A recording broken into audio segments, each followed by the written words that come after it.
Hello guys, আসসালামু আলাইকুম। সবাই কেমন আছেন? আশা করি সবাই ভালোই আছেন। যাই হোক, আজকে আমরা সিঁড়ির রড বাঁধলাম। দেখেন, সুন্দর করে সিঁড়ির রড বাঁধাই করা হয়েছে, একদম সঠিক নিয়মে। ইঞ্জিনিয়ার যেভাবে ডিজাইনে দিয়েছে ঠিক সেরকম করে রড বাঁধাই করছি। উপরের টপ, নিচের টপ এবং একদম অরিজিনালভাবে গেট বিমের ভিতর থেকে রড বের করে সুন্দর করে প্রসেসিং করে তৈরি করে দেওয়া হয়েছে।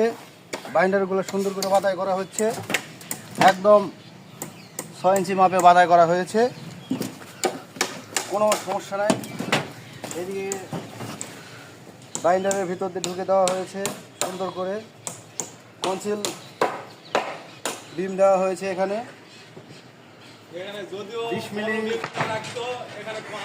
20 মিলি রড দিয়ে দিয়েছি। এখানে সিঁড়ি নিচে হলো একটু নিচে গেট থাকবে, গেটের জন্য বিমটা ঝুলন্ত দেওয়া হয়নি, কনসিল বিম দেওয়া হয়েছে।